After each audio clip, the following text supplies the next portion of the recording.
안녕하세요. 네, 안녕하세요. 저는 벨리사 스쿨에서 상표법 강의를 하고 있는 이성규 벨리사라고 합니다. 저희 오늘부터 시작해가지고 이번 달 내내 상표법 기초 GS를 한번 같이 해볼 텐데요. 일단 기초 GS 수업에 대해서 일단 간단히 말씀드릴게요. 기초 GS는 일단 문제를 풀이를 하는데 오늘 일단 문제 풀이를 안 할 거고요. 내일부터 문제를 푸실 겁니다. 근데 저희가 벨리사 2차 시험이 30점, 20점, 30점, 20점 해가지고 4문제 100점 분량을 작성하게 되는데 기초 GS에서는 이제 2문제 50점 분량만 작성하게 됩니다. 그래서 시간은 2시간인데 이제 절반만 푸니까 1시간 드릴 거고요. 근데 여기 계신 분들 대부분이 아마 답안 작성이 처음이실 것 같아요. 그래가지고 1시간을 정해놓고 작성하지만 뭐 1시간 10분, 1시간 20분 이렇게 작성하셔도 괜찮습니다. 네, 그래서 그렇게 일단 먼저 말씀드리겠고요. 오늘은 제가 준비해둔 자료가 4가지가 있습니다.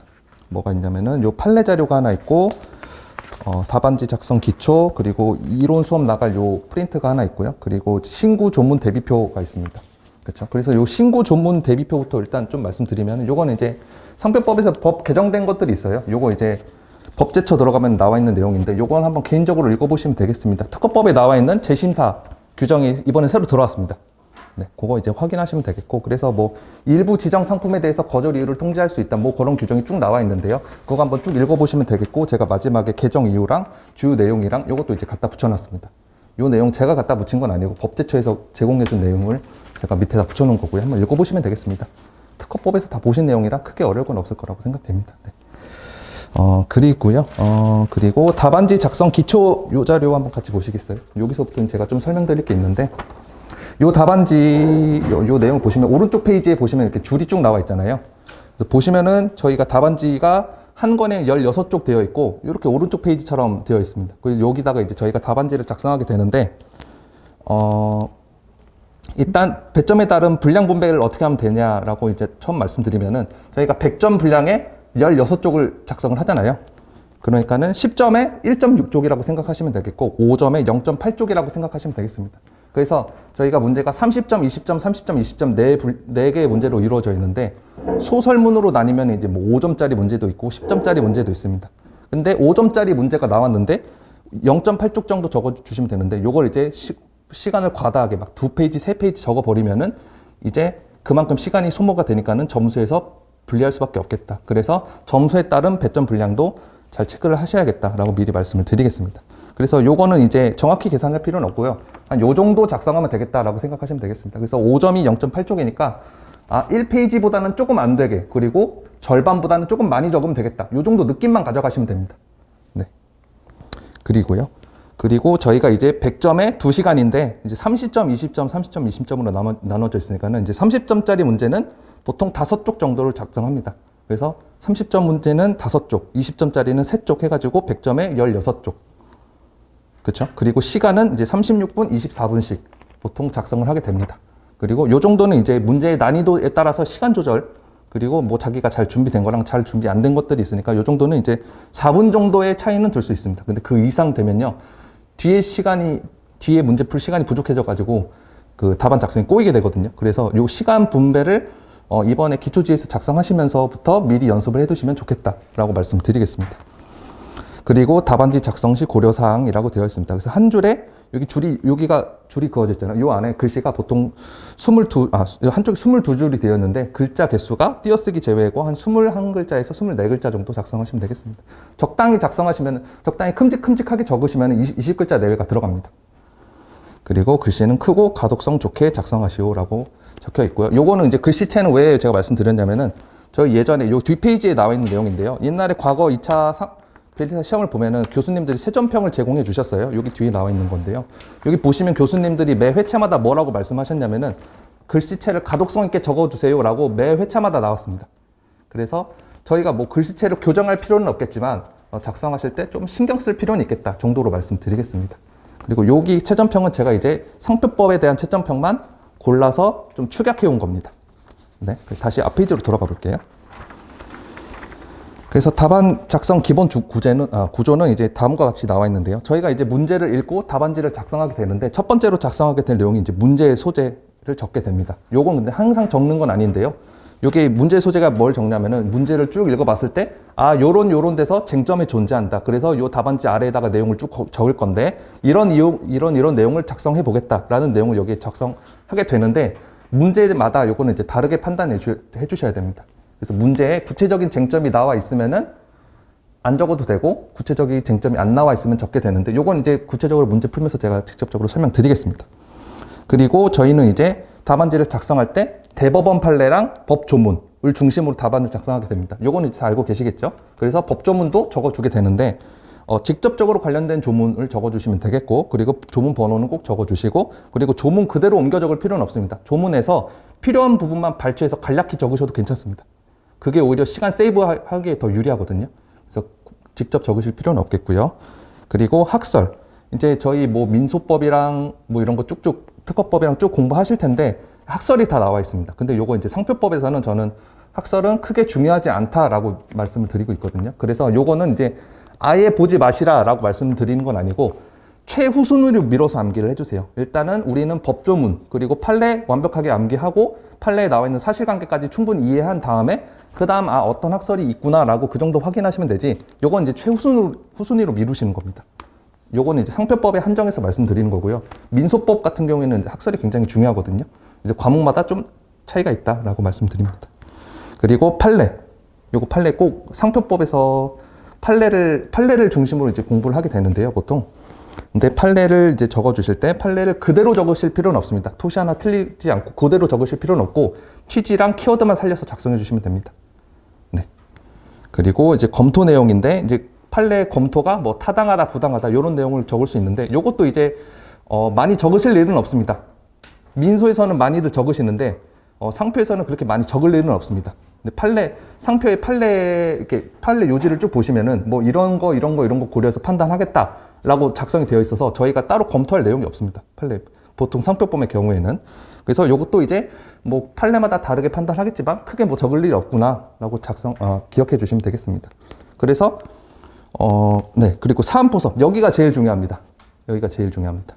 한번 쭉 읽어볼게요. 문제에 주어진 사실관계와 판단 기준으로 적은 판례를 꼼꼼히 검토한다. 그리고 문제에 주어진 사실관계와 판단 기준으로 적은 내용이 겹치는 내용이 있다면 반드시 사안포섭에 포함하여야 함라고 되어 있는데 일단 상표의 유사 판단을 예시로 좀 말씀드릴게요. 상표의 유사 판단할 때 저희가 3요소 고려하잖아요. 외관이랑 칭호랑 관념이랑 이런 거 이제 쭉 고려하잖아요. 근데 문제를 저희가 읽어봤을 때 상표에 외관, 칭호, 관념에 대한 사실관계가 쭉 나와 있어요. 그러면은 우리가 이제 요 사안포섭 내용에 뭐 이 상표의 외관은 어떻고, 칭호는 어떻고, 관념은 어떻고, 그래서 양상표는 유사하다, 비유사하다라고 해서 문제에 나와 있는 사실관계를 꼼꼼하게 검토해 줘야 된다는 내용입니다. 그죠? 요건 이제 예시적으로 말씀드린 거고요. 그리고 밑에 별표 채점평에서 말하는 사안의 해결이 사안포섭에 해당함이라고 되어 있습니다. 상표법은 요게 정말 중요합니다. 상표법은 이제 사실관계로 이루어진 법이어가지고요. 뭐 예로 말씀드리면은 상표의 유사 판단이 이제 상표법에서 가장 중요하고도 기본적인 내용이거든요. 근데 상표의 유사 판단 보시면 요것도 이제 뭐 A 상표랑 B 상표가 있는데 요 A 상표가 어떻게 생겼는지, B 상표가 어떻게 생겼는지 그것도 이제 문제의 사실관계로 다 주어져 있고 뭐 인식도의 경우에도 뭐 갑이라는 사람이 뭐 어떤 제품을 팔았는데 뭐 100만 부가 판매가 되었고 수요자한테 뭐 선풍적인 인기를 끌고 있다. 그럼 인식도 판단할 때 그러한 사실관계로 판단하게 되잖아요. 그래서 상표법에서는 사실관계가 다른 법보다도 중요하다고 생각하시면 되겠습니다. 물론 다른 법도 중요하긴 한데요. 상표법은 더 중요하다라고 말씀을 드리겠습니다. 그래서 사안포섭 부분을 진짜 신경 써서 잘 작성해 주셔야 됩니다. 그리고 설문의 해결, 묻는 말에 답하기라고 되어 있습니다. 그래서 예를 들어서 뒤에 적어놨는데요. 문제 마지막에 주장이 타당한지 논하시오라고 되어 있으면은 주장은 타당하다, 부당하다라고 대답을 해주셔야 되는데 뭐 각하심결을 내려야 한다.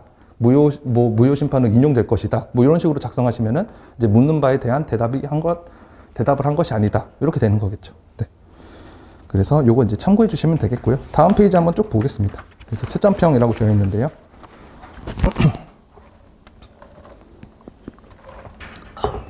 요게 이 이후로는 제공이 되지 않는데요. 참고하시라고 50회부터 53회까지만 가져와 봤습니다. 그래서 보시면은 밑줄 친 부분 위주로 한번 읽어보겠습니다. 일반론에 대해서는 최소한의 범위 내에 설명에 그치고 사안의 해결에 많은 지면을 할애하여야 할 것. 그렇죠? 문제에 주어진 사실관계를 잘 응용해서 답안지에 적어달라. 그 말입니다. 제가 앞에서 말씀드렸던 사안포섭 내용입니다. 그죠? 그리고 그 다음 페이지. 단순 나열식의 답안 작성이 많았다. 요건 이제 무슨 말이냐면은 문제를 안 읽어보고 법조문이랑 판례 중요하다고 하니까 그것만 막 적는 겁니다. 문제에 주어져 있는 사실관계는 안 적고. 그죠? 같은 말입니다. 그리고 세 번째, 먼저 사안을 잘 읽고 분석하여 해당 문제가 요구하는 것을 파악하고 그에 대해 답을 하는 것이 중요하다. 같은 말이죠. 문제를 잘 읽고 사실관계 잘 이용하라는 말입니다.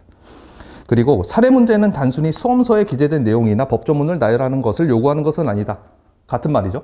그리고 해당 사례의 쟁점이 무엇인지를 파악하여 그에 맞게 자신의 논리를 풀어나가는 것이 중요하다. 암기한 거 그대로 막 적지 말고 문제에 주어진 사실관계 잘 이용해서 문제를 풀어달라. 그 말입니다. 계속 같은 말을 반복하고 있습니다. 그렇죠? 그리고 51회 논점별 안배에 실패한 답안이 너무 많았다. 그래서 뭐 5점짜리 문제가 나왔는데 앞에 말씀드렸던 것처럼 2페이지, 3페이지 답안지를 작성해 버린 겁니다. 5점 분량이면은 제가 앞에서 말씀드린 것처럼 0.8페이지, 한 페이지가 약간 안 되게 작성을 해야 되거든요. 근데 너무 길게 적지 말라 이 말입니다. 그리고 52회 보시면은 주어진 문제 및 지시사항 등을 꼼꼼히 정독, 문제 잘 읽어달란 말이죠. 그리고 가독성 높은 글씨체를 유지하여 주시기 바랍니다. 뭐 이런 말도 나와 있고요. 53회 보시면은 또 똑같은 말 하고 있습니다. 단순하게 판례를 사안과 관련 없이 그대로 암기하여 답안을 작성한 답안 작성도 많았습니다. 이것도 문제 안 읽고 또 알고 있는 거 법조문 판례 막 적었다는 겁니다. 그렇죠? 그래서 사안포섭을 잘해야 된다. 사안포섭을 잘 하려면은 문제를 잘 읽어야 된다. 결론은 그겁니다. 문제를 잘 읽자. 그리고 직접 관련된 답안을 작성하여야 그에 해당하는 적절한 득점을 얻을 수 있음에도 그러지 못한 답안이 많이 있습니다. 그래서 문제를 잘 안 읽고 그냥 조금만 관련 있으면 아무거나 막 적어버리는 겁니다. 근데 그러지 말고 문제에서 묻는 바가 무엇인지 적절하게 판단을 하시고 그리고 그에 맞는 답안을 작성해 주세요. 라는 내용입니다. 네, 그쵸. 그래서 이게 채점평에서도 알 수 있듯이 우리는 법조문이랑 판례를 중심으로 답안을 작성하는데 문제를 잘 읽고 문제에 있는 사실관계를 응용해서 답안지를 작성하는 게 정말 중요하구나. 우리 시험 문제를 출제하시는 교수님들이 그렇게 말씀을 하시는구나. 라고 이해를 하시면 되겠습니다. 네, 그렇죠. 그래서 답안 작성, 이렇게 이제 간단히 말씀드리겠고요. 그리고 바로 이론 수업으로 가도록 하겠습니다.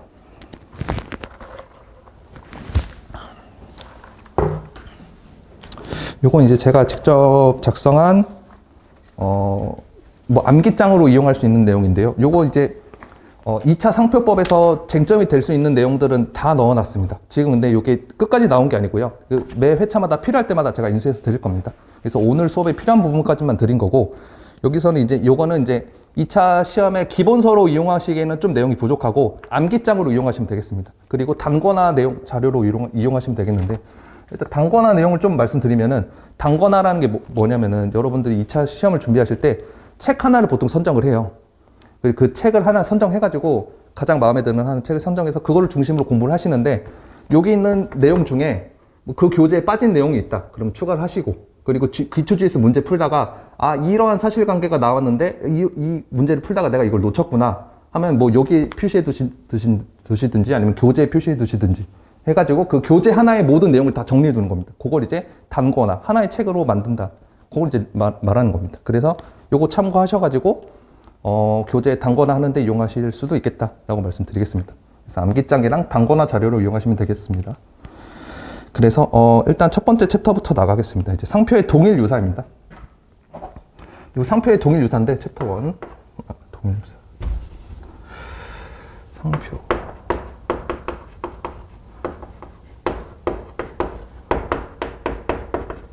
그래서 판례 보시면요.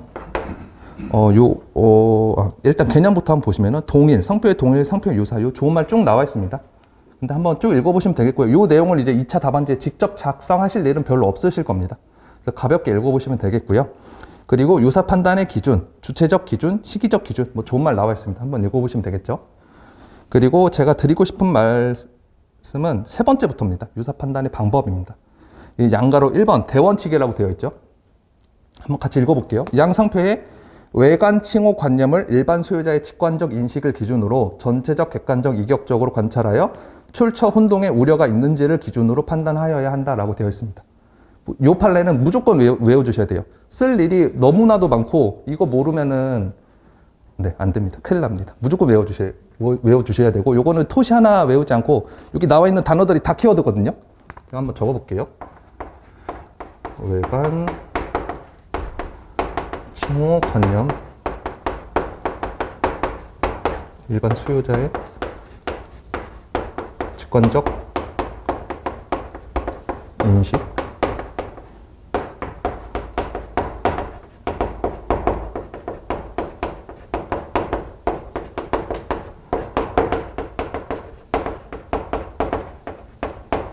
요게 다 키워드입니다. 요거 통째로 다 외워주셔야 돼요.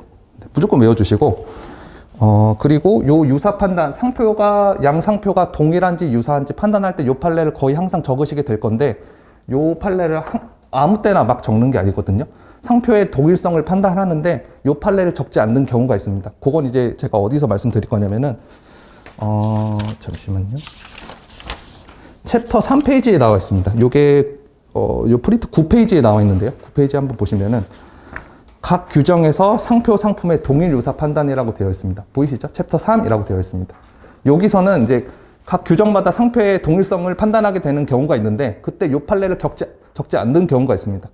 그래서 구분해서 암기를 해주시면 되겠고 다시 1페이지로 돌아오셔서 그러면은 요 판례는 언제 적냐라고 말씀을 드리면은 첫 번째로 상표의 침해의 경우에 작성할 수 있는데 침해라고 하면은 이제 등록 상표가 있고 그리고 다른 사람이 이와 동일하거나 유사한 상표를 사용했을 때 이게 침해냐 아니냐 할 때 그러면 등록 상표가 있고 사용 상표가 있으니까 두 상표가 유사한지를 판단해야 되잖아요. 동일하거나. 그때 이제 요 판례를 작성하게 됩니다. 그리고 권리범위 확인 심판. 등록 상표랑 확인 대상 표장이랑 있는데 확인 대상 표장이 등록 상표의 권리 범위에 속하는지 동일 유사한지 그때 판단할 때 적을 수 있습니다. 그쵸? 이게 언제였냐면은 등록 상표랑 확인 대상이랑. 근데 권리 범위 확인 심판에서 요 판례를 적지 않는 경우가 있습니다. 요것만 챕터 3에서 나오는 내용인데 잠깐 말씀드리면은 도해를 조금 해드리면은 심판 상표권자가 있고요. 그리고 피청구인이 있습니다. 피청구인. 그러면 요 갑이 가지고 있는 상표가 등록 상표일 거고요. 그리고 을이 사용하는 상표가 확인 대상 표장일 겁니다. 맞죠? 근데 여기서 을이 갑이 A라는 상표를 가지고 있고 을이 A'이라는 상표를 사용했어요. 그러면은 요 A'이 A랑 유사한지가 문제가 되는데 을이 등록 상표를 하나 가지고 있는 경우에요. A'이라는 게. 그러면 잘 생각해 보시면은 A'이랑 A'이랑 동일성이 인정된다고 하면은 갑은 을의 등록 상표에 대해서 권리범위 확인 심판을 청구하는 것이 되잖아요. 근데 저희가 1차에서도 공부했지만은 등록 상표를 대상으로 한 적극적 권리범위 확인 심판은 모의 심판 이외의 절차에서 등록 권리의 효력을 부인하는 것으로서 부적법하다라는 판례가 있죠. 그래서 이게 동일성이 있는지 없는지를 판단하는 절차가 필요합니다. 그때는 이제 같은 권리범위 확인 심판인데 여기 등록 상표랑 권리범위 확인 대상 표장이랑 유사한지를 판단할 때 이 판례를 적게 되는데 피청구인의 확인 대상 표장하고 등록 상표하고 동일성을 판단할 때 이 판례를 안 적습니다. 그거는 이제 정말로 안 적는지는 제가 판례 자료에 다 넣어놨거든요. 그 챕터 3 가면 제가 설명드리겠습니다. 그쵸? 그래서 좀 구분해서 공부하실 필요가 있겠다. 그리고 등록 과정에서 작성이 되는데 뭐 법조문으로 예로 말씀드리면은 뭐 34조 1항 7호, 9호, 11호, 12호, 13호 요때 이제 상표의 유사 판단하는 경우가 있는데 그때도 요 판례를 적게 되고요. 그리고 그 거절 이유는 무효 사유에도 해당하잖아요. 그때도 이제 작성할 수 있습니다.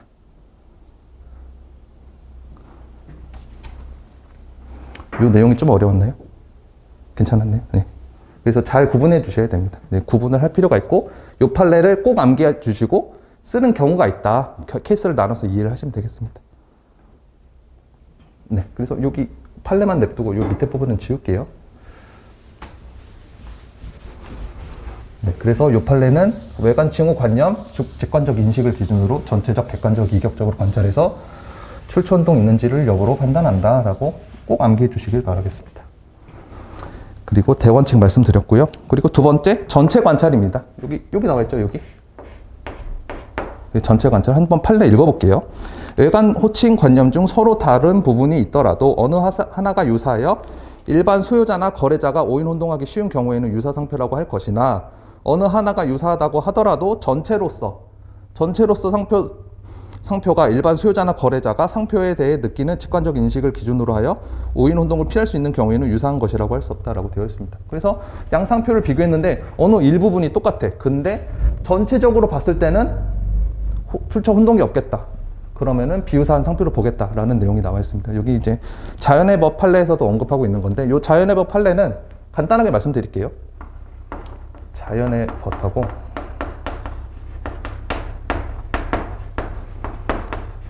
네이처스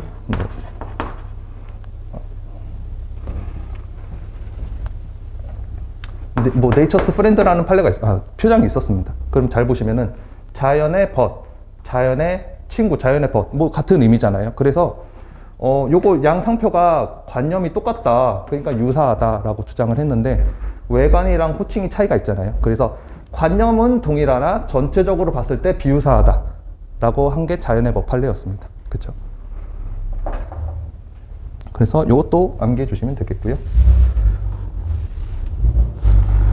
그리고 다음 오른쪽 페이지 보시겠습니다. 상표의 유사와 식별력 간의 관계. 이 상표의 유사 판단을 할 때 식별력을 고려해야 되냐, 그게 이제 관련 내용이 나와 있습니다. 그래서 보시면요, 대비 대상이 되는 두 상표 중 하나가 자타 상품의 식별력이 없는 것이라면 설사 그 대비되는 상표와 외관 호칭 관념 중 일부에 동일한 점이 있다고 하더라도 전체로서 소유자들로 하여금 오인 혼동을 피할 수 있는 가능성이 크다고 할 것이므로 오로지 기술적 표장만으로 된 상표와 다른 식별력이 있는 상표의 유사 여부를 판단함에 있어서도 상표의 식별력 유무는 고려 대상이 되어야 한다. 그래서 상표의 유사 판단을 할 때 식별력이 있는지 없는지를 판단하여야 되는데, 그 이유는 출처 혼동 발생 여부가 달라질 수 있기 때문입니다. 그렇죠? 이 출처 혼동이라는 게 일단 표장이 A가 있고 B가 있는데 그 표장이 각각 출처 표시로 인식이 되어야 돼요.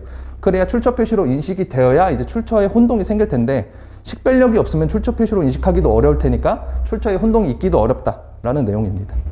그래서 요거는 이제 비츠 판례였는데, 요것도 이제 간단히 말씀드리면은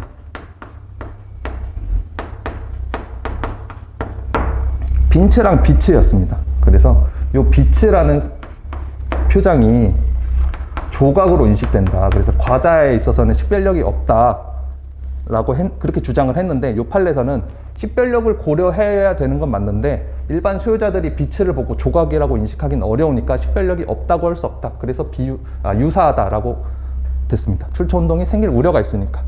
네, 그렇게 결론이 내려진 판례였습니다.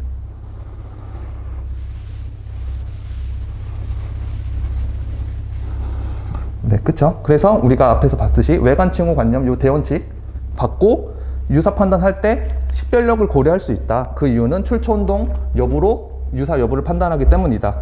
그러면은 식별력을 고려할 수 있으니까 이제 요부 관찰로 갑니다. 요부 관찰에서 요부란 뭐냐면은 이제 상표의 구성 중에서 식별력이 강한 부분을 요부로 보는 겁니다. 그렇죠? 식별력이 있는지 없는지를 판단할 수 있으니까는 식별력이 강한 부분을 중심으로 유사 여부를 판단할 수 있다는 내용입니다. 요부 관찰. 그래서 원칙 보실게요. 둘 이상의 문자 도형으로 이루어진 결합 상표는 전체를 기준으로 유사 판단하는 것이 원칙이나, 그렇죠? 대원칙에서 전체적으로 판단해야 된다고 했으니까.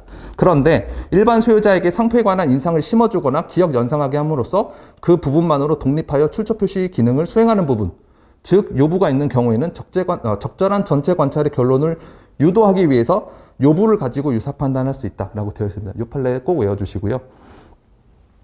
그래서 요부 관찰, 그래서 뭐 상표 일부 가지고 유사 판단하면은 전체 관찰에 반하는 게 아니냐라고 되어 있는데, 그건 아니고 적절한 전체 관찰을 하기 위해서 요부를 가지고 유사 판단할 수 있다는, 전체 관찰을 전제로 하는 내용입니다. 그래서 식별력이 강한 부분을 요부라고 하고 그 부분을 가지고 유사 판단할 수 있다라는 내용이 나와 있습니다. 그래서 그러면은 밑으로 넘어갑니다. 그러면은 유사 판단할 때 요부를 가지고 유사 판단할 수 있다는 건 알겠는데, 그럼 요부가 뭔지 어떻게 판단할 건데? 라는 내용이 그 밑에 나와 있습니다. 방가로 2번 요부 결정 방법입니다. 그래서 일반적인 기준이라고 나와 있습니다. 한번 읽어볼게요. 이 판례도 꼭 암기해 주셔야 되는데, 그래서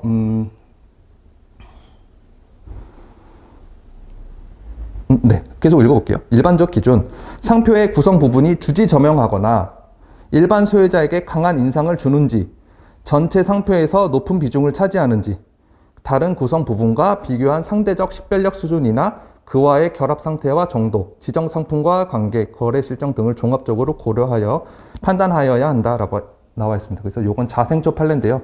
요 뒤에 두 문자를 따드리면 주인비 상지거라고 딸 수 있습니다.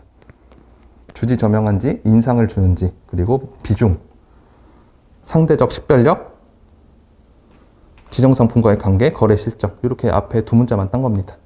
이거 꼭 암기해 주시고요. 그래서 이게 그러면 제가 이렇게 설명 드린 거 쭉 보시다 보면은 양상표 유사할 때 요 판례 쓰고 전체 관찰을 기준으로 하는데 요부가 있으면 요부 관찰을 하는구나, 뭐 그렇구나라고 판단을 하실 수 있는데, 요게 이제 문제 들어가면 이제 어렵습니다.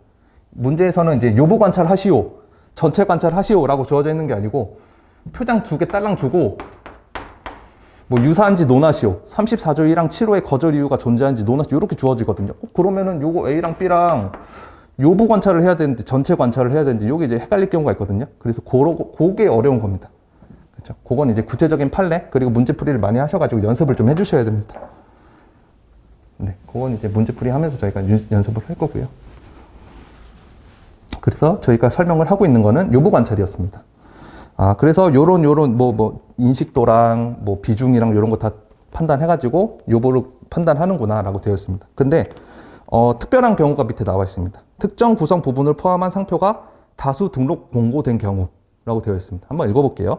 결합상표 구성 부분 중 요부로 기능할 수 있는 식별력이 있는지를 판단할 때는 상표가 지정 상품과 동일 유사한 상품의 다수 등록, 출원 공고된 사정도 고려할 수 있으므로 등록 출원 공고된 상표의 수, 상표권자나 출원인의 수, 지정 상품과의 관계, 본질적 식별력, 특정인의 독점 정확성 등을 종합적으로 고려하여 판단하여야 한다라고 되어 있습니다. 몬스터 에너지 판례라는 내용이 나와 있고요.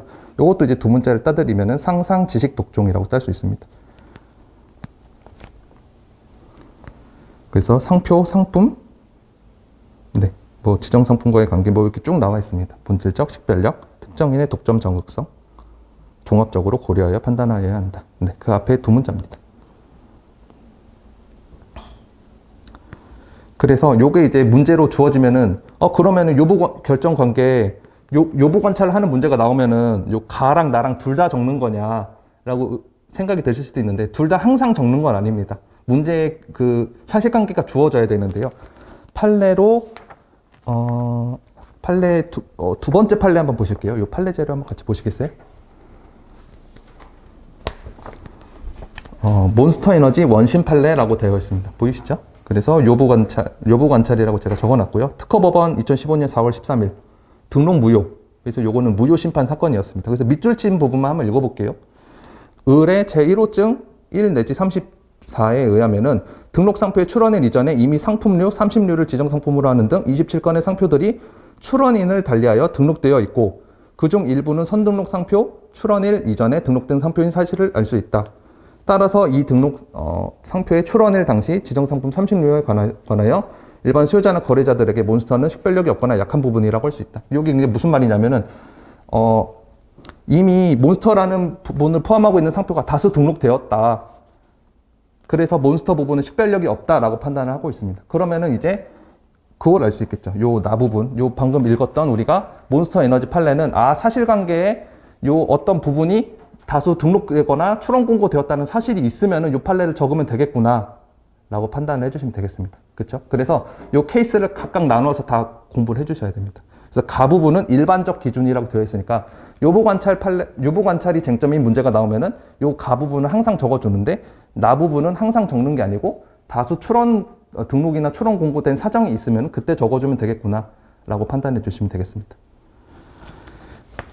그래서 다 부분도 한번 그럼 그 밑으로 한번 넘어가 볼게요. 몬스터 에너지에서 몬스터 부분이 다수 출원 공고 등록된 사정이 있으니까 식별력이 없다. 그러면은 어떻게 판단을 하여야 되는가에 대한 내용입니다. 그래서 다 부분 보시면요. 상표의 구성 부분이 식별력이 없는 경우 상표에서 요부는 다른 구성 부분과 상관없이 그 부분만으로 일반 소유자에게 두드러지게 인식되는 독자적 식별력 때문에 유사 판단할 때 대비의 대상이 되는 것이므로 구성 부분 중 식별력이 없거나 미약한 부분은 요부가 된다고 할 수 없다. 근데 당연한 말이죠. 요부는 식별력이 있어야 요부라고 할 수 있는데 요부가 식별력이 없으면 요부라고 볼 수 없다. 뭐 당연한 말이 적혀 있습니다. 그리고 다음 페이지. 똑같은 말 나와 있습니다. 둘 이상의 문자 도형으로 이루어진 결합상표 중 어느 부분이 사회통념상 자타상품 식별력을 인정하기 곤란하거나 공익상으로 보아 특정인에게 독점시키는 것이 적당하지 않다고 인정되는 경우에는 독립하여 출처표시 기능을 수행하는 요부에 해당한다고 볼 수 없다. 그래서 몬스터에너지 판례 다수 추론 공고된 사정을 고려하여 요부인지 여부를 판단할 수 있다. 그런데 식별력이 없으면 요부라고 볼 수 없다. 라고 판단 기준 적어주시고 요 판례가 나왔으면은 그리고 사안포섭 해주시면 되겠죠. 네. 그래서 식별력이 없으면 요부라고 할 수 없다라는 내용이었습니다. 그리고 방가로 3번입니다. 상표의 구성 부분 전부가 식별력이 없는 경우 보시면요. 상표의 구성 부분 전부가 식별력이 없거나 미약한 경우에는 그 일부만이 요부가 된다고 할 수 없으므로 전체를 기준으로 판단하여야 한다. 그래서 전체 관찰을 전제로 해서 요부를 가지고 유사 판단할 수 있었는데 상표에 요부가 없는 거예요. 그리고 원칙으로 돌아가서 전체 관찰을 해야 된다는 내용입니다.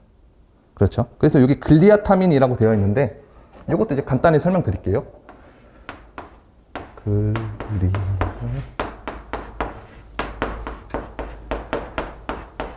요 상표에 이제 요부가 있냐 없냐 뭐 그런 게 유사 판단할 때 문제가 되었던 건데요. 요걸 이렇게 딱 잘라서 봤습니다. 그래서 요 글리아 부분이 무슨 의미였냐면은 신경교 세포라는 뭐 의미가 있답니다. 이게 뭔지는 잘 모르겠어요, 저도. 뭐 이런 의미가 있다 그러고 요 타민 부분은 의약품에 뭐 쉽게 쓰이는 용어라고 합니다. 그래서 요거 이거 조어라고 해가지고 네, 쉽게 쓰이는 부분이라고 해가지고 식별력이 크게 없다고 합니다. 의약품에서 쉽게 쓰이는 부분이라고 합니다. 그래서 전체적으로 봤을 때 요거는 이제 지정 상품이 의약품이었어요. 신경교 세포랑 관련된 의약품이었어가지고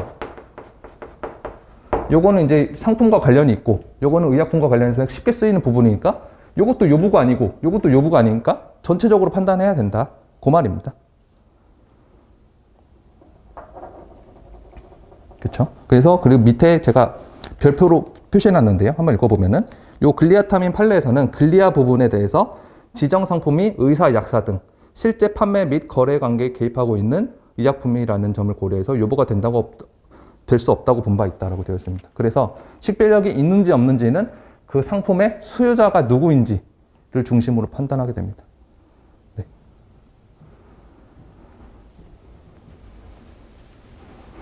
그렇죠. 저희가 지금 요부 관찰 보고 있습니다.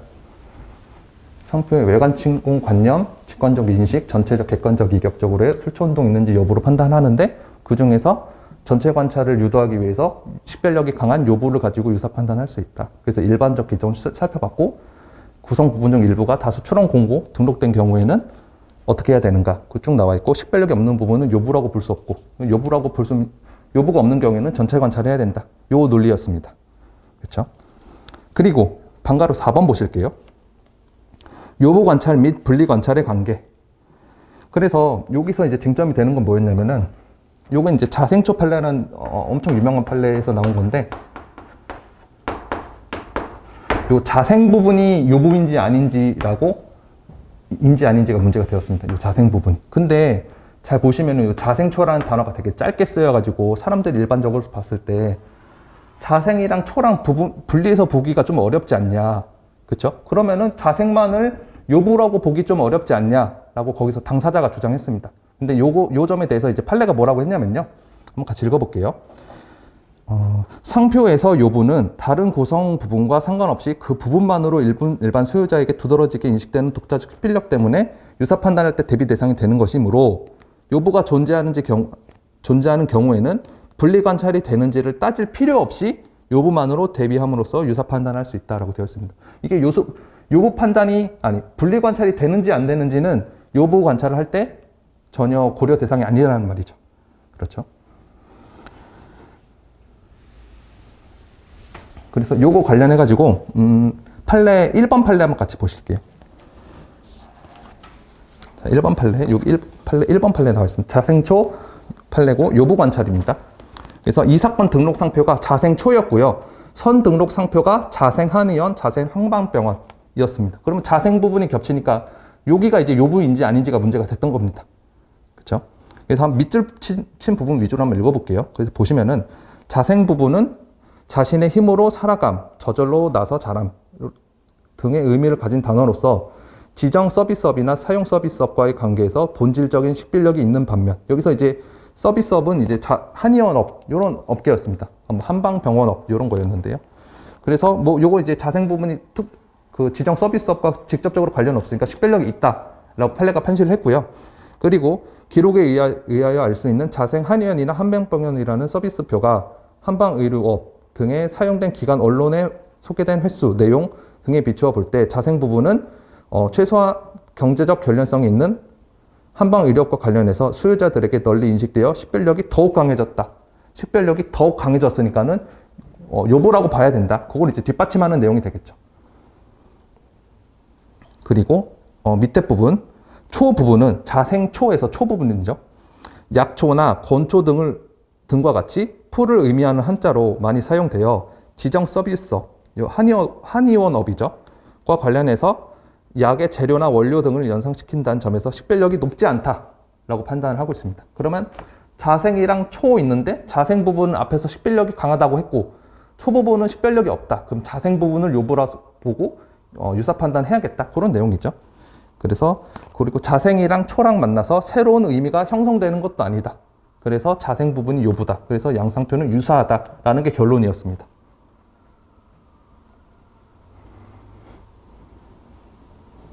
네, 그렇죠.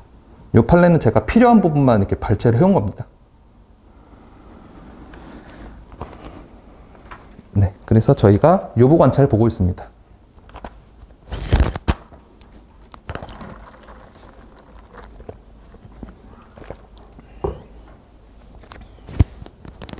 그래서 요보 관찰 쭉 살펴봤고요. 밑에 분리 관찰 한번 보시겠습니다. 전체적으로 관찰하는 게 원칙인데 혹시 분리 관찰이 되냐, 그게 이제 문제가 될 수 있는데 양가로 1번 분리 관찰이 가능한 경우랑 불가능한 경우랑 판례가 나뉩니다. 보시면요, 각 구성 부분이 결합된 결합상표는 반드시 그 구성 부분 전체에 의해서 호칭 관념되는 것이 아니라 각 구성 부분이 분리 관찰되면 거래상 자연스럽지 못하다고 여겨질 정도로 불가분적으로 결합되어 있는 것이 아니란 그 구성 부분 중 일부만에 의해서 간략히 호칭 관념될 수도 있으며, 하나의 상표에서 두 개 이상의 칭호나 관념을 생각할 수 있는 경우에 그중 하나의 칭호 관념이 타인의 상표와 동일 유사하다고 인정될 때에는 두 상표는 유사하다라고 되어 있습니다. 그래서 불가분적으로 결합되어 있는 것이 아니나 뭐 일부를 가지고 뭐 판단할 수 있다, 뭐 그런 내용인데, 이 분리 관찰 내용은 사실 크게 작성할 내용이 많이 있진 않아요. 왜냐면은 전체 관찰이 원칙이라서요. 그래서 요거는 이제 보지 마시라는 말은 아니고 좀 암기를 그렇게 밀도 있게 안 하셔도 되겠다, 뭐 그런 내용 말씀입니다. 그리고 분리 관찰이 불가능한 경우 밑에 한번 보시겠습니다. 그래서 대비되는 상표에 유사한 부분이 있다고 하더라도 그 부분만으로 분리 인식될 가능성이 희박하거나 전체적으로 관찰할 때, 원칙으로 봤을 때 명확히 출처의 혼동을 피할 수 있는 경우에는 유사 상표라고 할 수 없다고 할 것이다 라고 되어 있습니다. 그렇죠? 그래서 원칙적으로는 분리 관찰이 안 되고 전체로서 봐야 된다. 그게 원칙입니다. 그게 더 중요합니다. 분리 관찰 되는지 안 되는지보다. 네, 그래서 분리 관찰 간단하게 살펴봤고요. 객관적 관찰 보시겠습니다. 요건 이제 판례가 구체적으로 판시하고 있는 내용은 없고요. 한번 읽어보시면 되겠습니다. 그래서 뭐 객관적으로 판단하여야 한다, 뭐 그런 내용입니다. 가볍게 읽어보세요. 그리고 이격적 관찰입니다.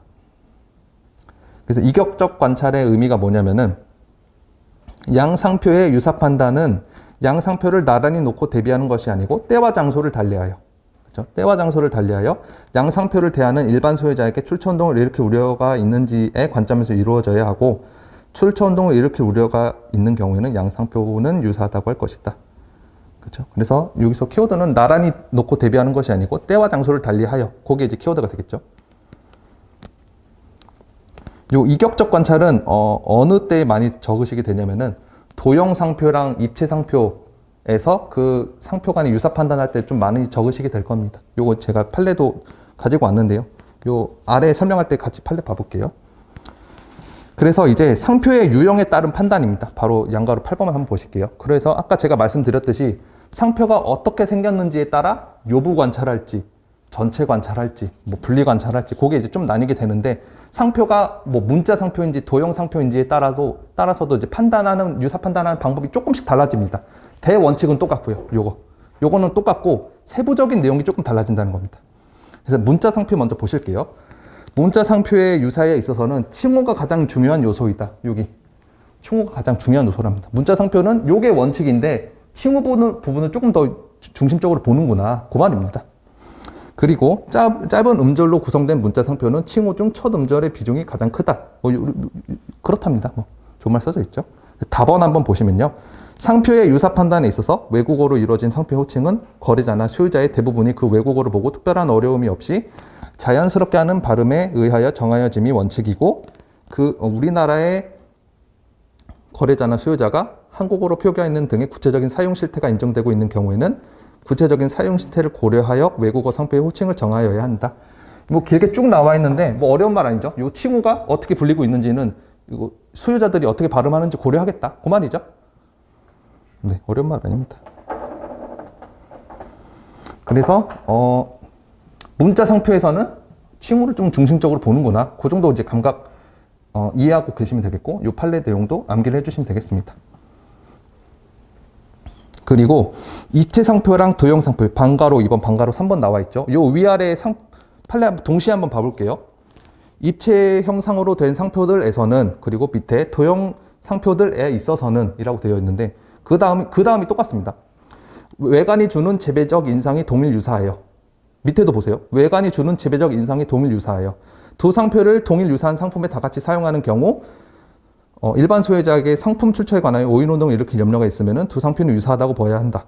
라고 되어 있죠. 거의 똑같죠. 키워드가 똑같습니다. 키워드가 뭐냐면은, 외관이 주는 지배적 인상.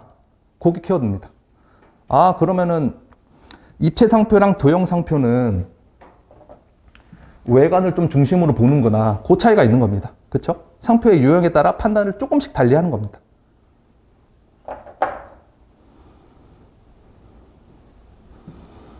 요거를 이제 판례를 한번 같이 보실게요. 판례 3번, 4번 판례 한번 보시겠습니다. 3번 판례부터 한번 보실게요.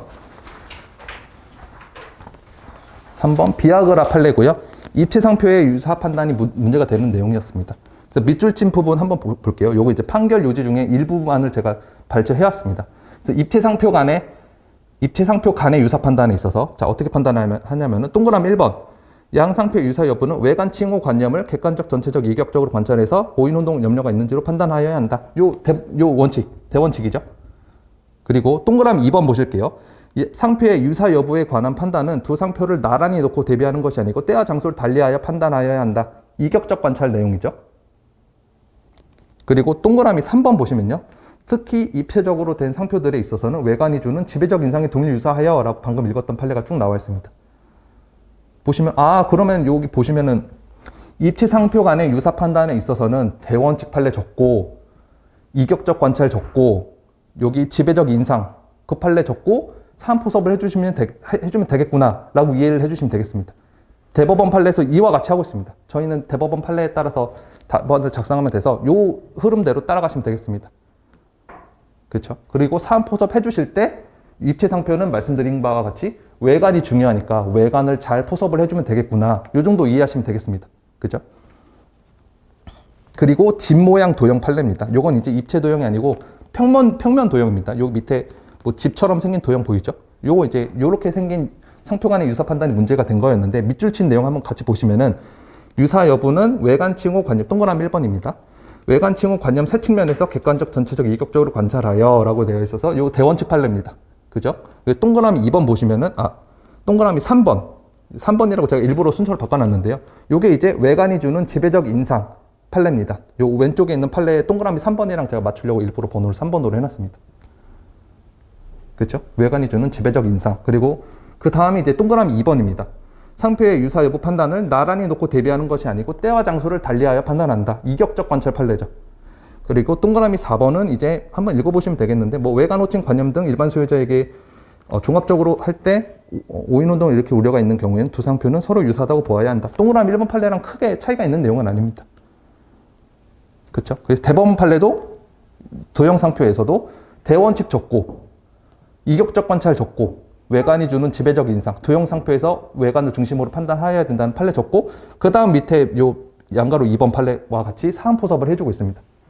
그렇죠? 그래서 이렇게 기억해 주시면 되겠습니다. 그래서 도형 상표랑 입체 상표가 나오면은 대원칙, 이격적, 외관이 주는 지배적 인상 판례 적어주고 사안 포섭을 해준다. 기억해 주시면 되겠습니다. 네. 그래서 입체 상표, 도형 상표 간단하게 살펴봤고요. 그리고 도형 결합 상표의 분리 관찰. 5페이지 한번 보시겠습니다.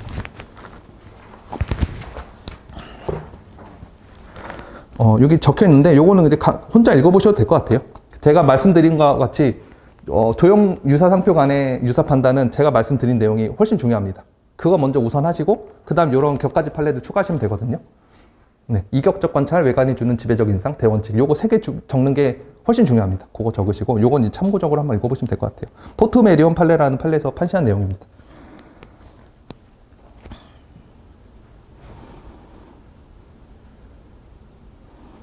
그리고 양가로 9번 구체적인 출처 혼동의 고려 가부입니다.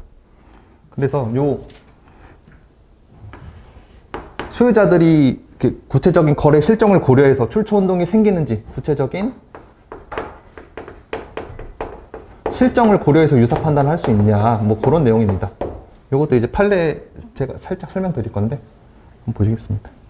그래서 무효 심판 관련 판례라고 되어 있습니다. 여기 이제 롤렉스 판례인데요. 한번 쭉 보시면은 양 상표가 외관 칭호 관념에서 서로 유사하여 일반적 추상적 정형적으로는 유사해 보인다고 하더라도 일반적인 거래 실정, 성질, 뭐 고객층의 재력이나 지식 정도, 뭐 사용 상황 쭉쭉쭉 이런 등을 종합적으로 전체적으로 고려해서 거래 사회에서 소유자들이 구체적 개별적으로는 상품의 품질이나 출처에 관해서 오인 혼동할 염려가 없는 경우에는 양 상표가 공존하더라도 상표권자나 소유자 및 거래자들의 보호에 아무런 지장이 없으므로 등록된 상표를 무효라고 할 수 없다라고 되어 있습니다.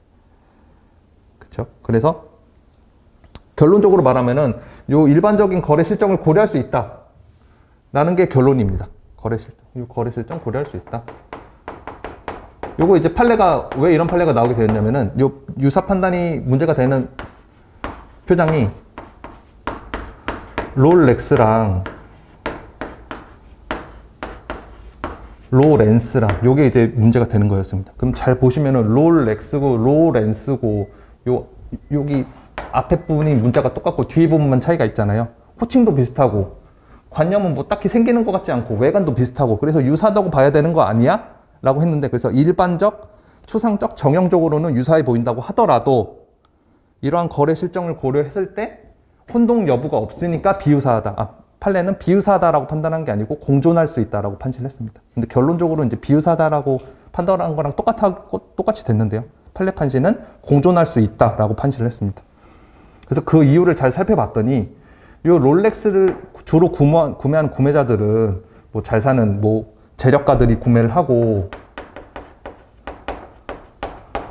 뭐 백화점이나 뭐 비싼 매장에서 판매가 되고 뭐 이런 데서 판매가 되는데 요건 이제 로렌스는 뭐 일반 사람들이 구매하는 거고 뭐 시장에서 거래가 된다. 그러면 요 상품이 둘 다 시계였거든요. 상품도 똑같았어요. 그런데 요 거래 실정을 고려했을 때 혼동이 안 생긴다. 그래서 공존할 수 있다라고 판시를 한 겁니다. 네. 근데 봤을 땐 진짜 비슷하죠. 근데 공존할 수 있다고 판례가 판시를 했습니다. 왜냐면은 거래 실정을 고려했을 때 출처 혼동이 생기지 않기 때문입니다.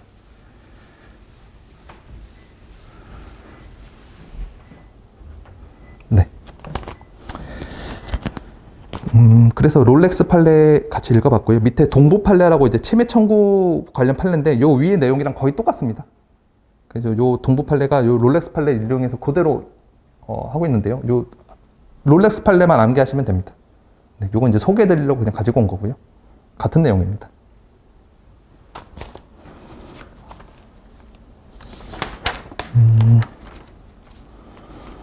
그리고 6페이지 보시면요. 이제 권리범위 확인 심판 관련해서 거래 실정 고려해야 되는 내용이 하나 더 있습니다. 이거 사부 판례라고 엄청 유명한 판례입니다.